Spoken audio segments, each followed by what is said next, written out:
Looking at that Porygon 2 that has bode him so well here in Vancouver. Does Scott still have the rose? That's what I want to know, if he's held on to Marcus's rose from earlier on in the day. But yeah, we see Scott's accomplishments over the last decade of VGC, having many top 16 performances to his name. This is by far his strongest performance at the regional level at top 4. Potentially could make it on further, but Brady Smith is a tough opponent. He does have the rose, by the way. You can see it being held by the Alolan Marowak there, so definitely great that he's held on throughout the day. Looking at the team, though, we've gotten to see quite a few different elements of this team as we've gotten to see Scott a couple of times at this point. The Roaring Moon was a Pokemon that we got to see earlier on. Roaring Moon, I mean, lovingly or not so lovingly dubbed Roaring Mid.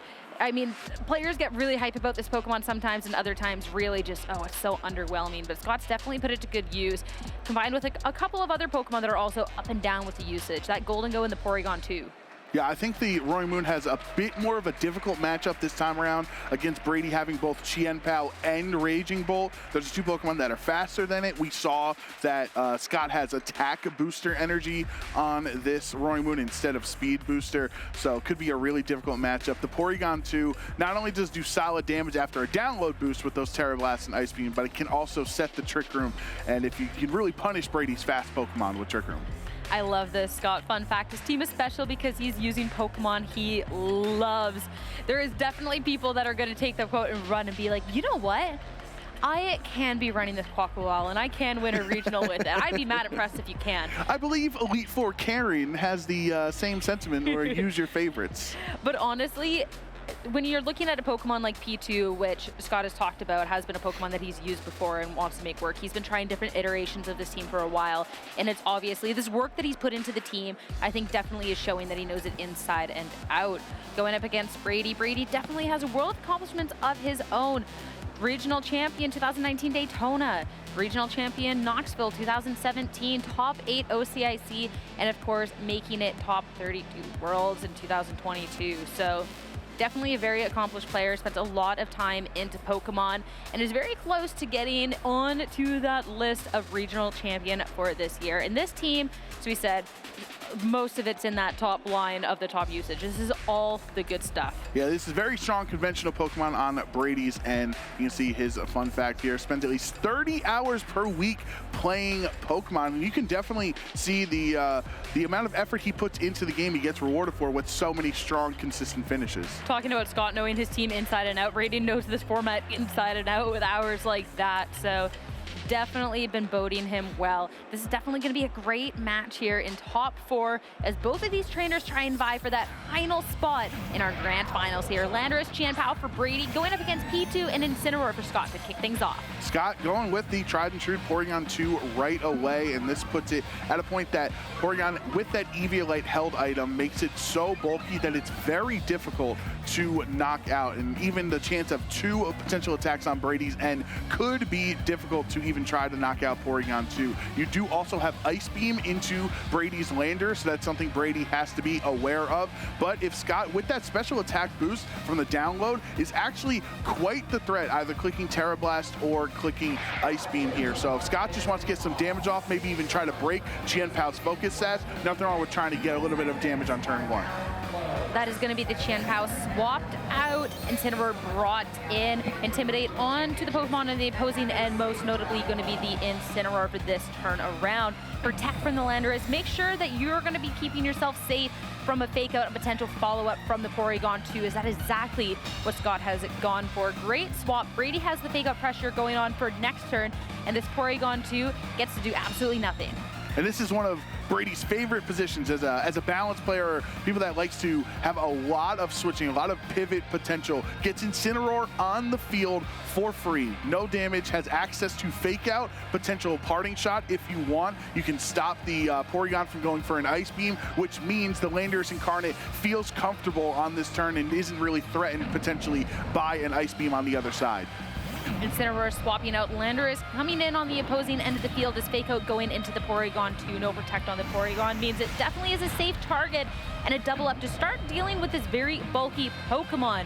Now, you do have aggression over on your end if you're a Scott. That Landorus could definitely fire off a powerful move like an Earth Power into the Incineroar on the other end, or it can try and take the opportunity to try and set up. Scott's in the big leagues right now in top 4 of Vancouver, so sometimes you want to go for a big aggressive play, forcing Landorus into an uncomfortable position with your own Landorus on the field. You either stay as a ground flying type and you are potentially threatened by the Ice Beam, and the Terrestrialization would mean you would then lose that ground immunity and could get hit by an Earth Power. So as this set goes on, I'd love to see Scott try to make some aggressive plays and make Brady not comfortable. Well, at this point, swapping out the Porygon to Amoonguss coming in, and Terrestrialization, normally it is going to be something like that Landorus that feels pressured in front of something like the Porygon 2, but the Incineroar, knowing of the possibility of an Earth Power on the other end, Terrestrializing into goes. Earth Power, still going to be a powerful hit coming out from this Sheer Force Landorus, but it's not going to be enough to one-hit KO it. Critical hit into the Amoonguss, though. That will be another story. That is really tough because Amoonguss could have been there on the next turn to redirect any attacks away. This Flare Blitz is going to be pretty strong into the Landorus, but with no critical hit, not enough to do knockout. The Landorus brings it down under half, and Scott's going to have to make an adjustment. He was trying to just make a slower paced match. Switch out Porygon, bring Amoonguss in, have Amoonguss do Regenerator shenanigans, bring Porygon back to recover. You no longer have access to that. Scott has to go on the offensive in this spot, and he only has a half-health Landorus, and the Porygon arguably is probably going to do more damage than the Incineroar will, because Brady is so good at pivoting his Pokemon around to use that Intimidate effectively. Well, at this point, too, I'm just looking at the Landorus over on Brady's end of things. Like, if you can't get this into check right now, you are going to be in a pain of hurt. Porygon 2, since it's already been down to below half health, won't be able to have the opportunity to be firing off an attack before it's picked off itself. Even if you are getting that special attack raise on the download, and your own Landorus for Scott is already down to half health, which makes it volatile to either of the Pokemon on Brady's end. You can go for the recover. If you can get it off, it's going to be great, but that's a big if. Yeah, it's definitely a really tough position. Obviously, critical hits are things that you can't account for unless Urshifu is clicking attacks. So it's something that Scott was not prepared for. His Amoonguss getting knocked out in one hit has definitely put him on the back foot here in Game 1. You know, at least the Landoruses are obviously the same Pokemon, so you are going to find out which of these Landorus are faster. Swap out from the Incineroar, Rillaboom coming out onto the field. Very powerful Pokemon that Brady has here that can be off-putting some pressure as well. Fake out on the next turn as well. Grassy Surge will be setting the grassy terrain, so you can make sure you have priority on those grassy glides. As Terrestrialization coming out from Scott's end of things, that will be the Landorus this time into that Patent and Poison type. And just trying to get a little bit more damage, changing that typing as well. You lose the Ice weakness for whenever Chien-Pao wants to come back onto the field. And it also is going to be helping the damage output from this Sludge Bomb. And into the freshly swapped in Rillaboom, it is still not going to be enough for the KO. Assault Vest putting in the most work, but Porygon 2 also holding on. It's going to get the chance to go for this recover and gain back half health. Porygon 2 hangs on at 2 HP, and through recover and grassy terrain is going to end up pretty much as healthy as it was the prior turn. So Brady, you play 30 hours a week of Pokemon. Was that a damage roll, or do you know if this Landorus's Earth Power cannot knock out the Porygon again? If you target Porygon for the next turn, then that leaves his Landorus free to go for an attack. However, Rillaboom enduring that Sludge Bomb was so crucial. Thanks to the Assault Vest, without the AV, Rillaboom surely would have been knocked out in one hit. Now you have access to fake out at least one of Scott's 2 Pokemon on this turn. So if Brady wants to use that fake out into one slot and then have Landorus target the other, you can arguably make sure that Scott doesn't get any attacks off this turn. Porygon 2 feeling pretty good about the health that it was able to recover on this turn. It's going to be swapping out, bring the Incineroar in at this point, making sure as well you're not going to be taking a strong Grassy Glide priority at this point, and getting that attack drop over onto the Rillaboom as Landorus will protect this time around, keeping it safe, and you have the fake out pressure next turn to make the most of it. As fake out into the Incineroar is only going to be good for a little bit of chip, but a passive turn means Brady can go ahead and get a substitute set up on this Landorus. That's right, you punish a passive play like that, where now Landorus, not only is it going to be difficult to knock out in general, but you're going to have to waste an attack into the substitute just to make it so that you can try to do do damage after the sub breaks. And this Rillaboom is slowly recovering HP every single turn so that you can, at some point, if you don't deal with the Rillaboom, who has Grassy Glide, you can try when Porygon comes back. If you ever feel like you're in a tough spot on the speed interactions, you always have that priority on the Grassy Glide. So I think with Scott switching in this Incineroar, it's very important for him to decide, is it important to stop Rillaboom from going for a strong grass or grassy terrain boosted attack, or do you try to break the sub? No Grassy Glide coming out from the Rillaboom, and Landorus with an Earth Power from Scott will be enough to be picking up the KO onto the Incineroar. Landorus on Scott's end, safe behind a substitute for now. And with that, it's going to be Scott down to his final 2 Pokemon. U-turn coming out, hitting into the Landorus, so not very effective. Taking that damage won't be enough to break the sub. It's pivot now for Brady, and he still has so much power hidden in the back. Yeah, the Chien-Pao is still sitting there in the back, of course, Incineroar as well. So Incineroar is going to be the one that swaps in here, since you can try to fake out the Porygon on the other end. Porygon's not going to be able to recover up more on this turn because he's going to have to wait till the end of the turn to come in here. So we see that it is essentially at half HP. And unfortunately for Scott, his Incineroar almost effectively got one-hit KO. The only damage it took was a fake out the last turn before, and then Earth Power just completely took out the rest of its HP. So I think Brady in a 4-2 position right now with access to the fake out on the other side, and his own Landorus still behind a substitute, is in such a strong commanding position to take this first game. Well, at this point, looking at it, you have to be breaking the substitute on the other end somehow. And with only one Pokemon to be able to do it, you won't be able to do that double up. Instead, going to be prioritizing this Incineroar. Make sure that you can eliminate it. Try and get the Pokemon count a little bit more towards even. At this point, consistently, safe to say that Scott's Landorus is trained to be faster than Brady's, but Brady now will have a chance to fire off an attack in return. Earth Power hitting into the Porygon 2. We saw last time it wasn't quite enough, and it still won't be. 3 HP this time, but the Porygon 2 so low, and still, there's still that Chien-Pao in the back. Yeah, you can't recover on Porygon because you got faked out on that turn, so Scott was not able to attack at all. And arguably, the Incineroar going down is perfectly fine because you get a full health Chien-Pao with Focus Sash intact to come onto the field. Since Porygon is so low at this point, it's almost not much of a threat, where Brady can try to put all his aggression into the Landorus on Scott's side, break that substitute with Chien-Pao at first, and then let the Landorus try to clean up the knockout. But that will leave your Landorus vulnerable if, as we've seen the last couple of turns, Scott's Landorus has outsped. So if Scott can break the substitute on Brady's side and you leave the Porygon alone, would have been a problem. I think it's pretty big if Brady has a lot of resources well on Scott's end. The opportunities are dwindling away, running out. Sludge Bomb will be attacking, but it's only the Landorus against the 3 Pokemon accounts of Brady and Chien-Pao with Focus Sash. Sure, you bring it right down to it, but there is still so much to get through, and Scott won't be able to break through it on this first game.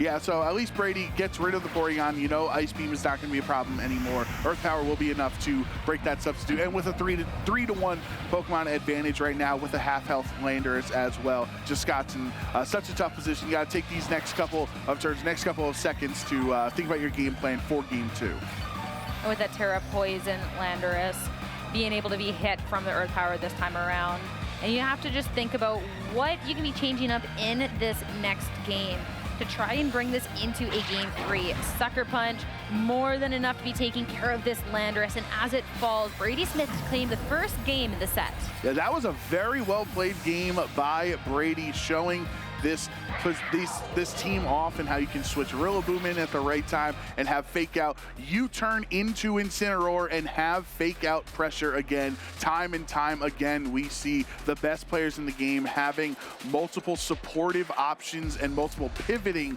options on their team to put them in the best advantageous position that they can. So unfortunately for Scott, he did get crit on the Amoonguss very early on into the game. Who knows what would have played out differently. But regardless, the Landorus was still doing so much damage that 2 Earth Powers would have knocked out Amoonguss either way. And focusing on things that can be changing in this next set, there was a huge turn where Brady was able to take advantage of a protect on the Landorus over on Scott's end and go ahead and set up a substitute. And then it was a constant pressure game on Scott's end because he was a turn late to get his Landorus set up, and he's still facing a barrage of attacks coming out from Brady, and it was just a tough position. That's the thing about Landorus is once it gets up to substitute, having to just double into that, and the fact that it's so difficult to break is a tough time. As Porygon 2 definitely was holding on through it, but when it was stuck with just the, okay, well, I gotta recover and get back out, it also wasn't putting in the impact. The Pokemon on Brady's end just did so much damage to it. And this potential, just this archetype, this matchup for Scott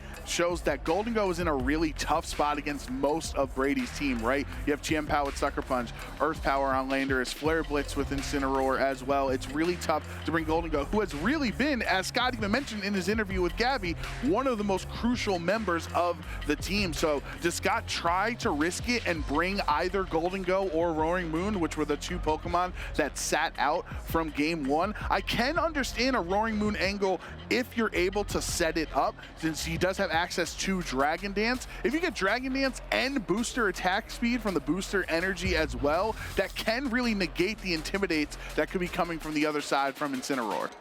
That's a lot of eggs in one basket, though. If you're trying to make sure you can Rage Powder away to let your Roaring Moon set up, it could be paying off in spades, but it could also be just that one thing. If you have an unfortunate turn or Brady with a heads-up play can punish you for, it could also be the losing play in this. Going into our game 2 of the set, adjustment coming out. Raging Bolt for Brady with Incineroar by its side, where Incineroar facing off against it with Porygon 2 for Scott. Yeah, the Incineroar mind games are going to begin here right away on the first turn of game 2 as they both have access to Fake Out. So do you want to take the risk that your Incineroar is faster and fake out the opposing side? Or if you're Scott, would you rather fake out Raging Bolt just to make sure it's not able to click Calm Mind on this turn? This is that Calm Mind leftovers set that this variant of Raging Bolt, which can be really difficult to deal with, especially when the big heavy hitters on Scott's team are special attackers. Porygon 2, Landorus, and Carnage. If you can get a couple Calm Minds up with leftovers, with grassy terrain from Rillaboom, can make it so it's very tough to take out the Raging Bolt. This Scott's Incineroar was first for the Intimidate, first on the Fake Out here, but hitting into that slot means the Raging Bolt left unchecked. That will be a setup, and it'll be a Calm Mind, a boost to his special attack and the special defense. And that one special attack boost, sometimes it's all it takes for the Raging Bolt to do some devastating damage here.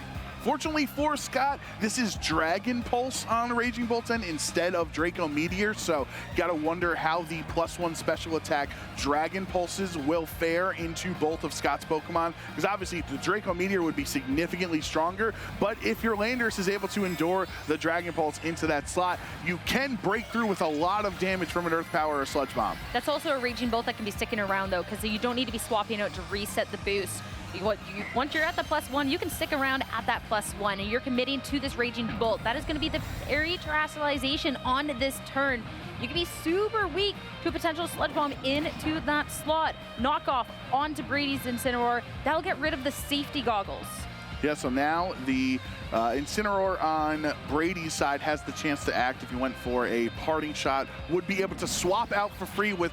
Sure, you lost the safety goggles, but you really didn't take too much damage on the swap out. Now Brady can bring something else in from the back. We haven't seen what he has revealed yet, but that safety goggles could be important later to if he doesn't have access to it, if Scott has the Amoonguss there, try to Rage Powder or Spore it away. But there's the Chien-Pao. That's so important for Incineroar to be slower on Brady's side, because that means that the Chien-Pao takes no damage and keeps its Focus Sash. And then Chien-Pao coming in, something like an Ice Spinner into the Landorus. I mean, Scott still has the Terrestrialization. This could be the time to be committing into it, and we'll see just that. But the Chien-Pao definitely can still offer so much pressure, and still something like a Sacred Sword into the Incineroar will deal a lot of damage, as it will be that Landorus to go ahead and click that Poison Terra. Yeah, Poison with the additional boost to its damage on the Sludge Bomb into the now Fairy typing on the Raging Bolt. This +1 special defense means it's going to probably take it pretty well, but that's a Thunderclap. The Thunderclap into the Freshly Terra and followed up. That's going to be more than Brady enough called for the Terra, because as a calling. ground type, Thunderclap would have missed. Calling the Terra to try and stay right past this Ice Cold Crash and it goes wrong. Up one game in the set, you can take the risks like that and it's going to be paying off. That was a huge damage coming out from Scott's end, and it's absolutely gone. That's a great point, that when you have the advantage in a game, you can afford to be riskier. And at this point, too, with the Mungus in the back, these are a lot of supporting Pokemon on Scott's end of the field. The Landorus, you have so many different ways to try and be supporting it, but with the Landorus gone, the Mungus coming out, I mean, these are Pokemon that you can try and make things work, but this looks terrible right now. I mean, Brady, kudos to Brady knowing your calculations if your Raging Bolt can survive the Earth Power after your special defense boost, because then you pin the Landorus on Scott's side. Either you stay in your normal typing and Ice Spinner is a one-hit KO, 4 times super effective, or he changes his typing there, you endure the Earth Power, and then the double target knocks it out with Thunderclap. It was just so safe that the Ice Cold Crash hitting into it. If you didn't Terra, if he does Terra, you just pin it either way. It's just so good coming out here. This point now, it won't be a KO from the Ice Cold Crash onto the Amoonguss, parting shot into the Raging Bolt. An attempt to salvage things coming out from Scott's end. Porygon 2 is going to be coming out. It's still full, but with +1 Raging Bolt on the other end and a Qianpao that can follow up with a big Sacred Sword is definitely a lot. Raging Bolt with the Dragon Pulse will KO the Amoonguss. Scott down to 2. Yeah, it's a really tough position for Scott, as you effectively don't really have a great way of hitting this boosted Raging Bolt that is recovering HP every turn thanks to the leftovers. If Brady also has Rillaboom in that 4th slot in the back, once the grassy terrain comes onto the field, it's going to be recovering even more damage every turn. Scott has Incineroar on this turn to try to fake out the Qianpao and break that Focus Sash, but when you target into Qianpao, that's leaving Raging Bolt completely wide open to either click another Calm Mind or just go for damage with Dragon Pulse. At this point, with just the Porygon 2 and the Incineroar is the way to deal the damage. I don't think Scott can get his way out of this one. The double attempt into the Qianpao, but it's swapping out into the Incineroar, and that will be an attempt on the Incineroar on Scott's end and protect from the Raging Bolt as well. All Brady has to do here is play safe, and surely he'll find himself in the finals. Flare Blitz, just a tiny bit of damage. And this is what I'm talking about, that Brady's always controlling the pace of the game. He's perfectly swapping Incineroar in every single time. This is something that Brady has done for years at this point. He just took both of those attacks with complete ease.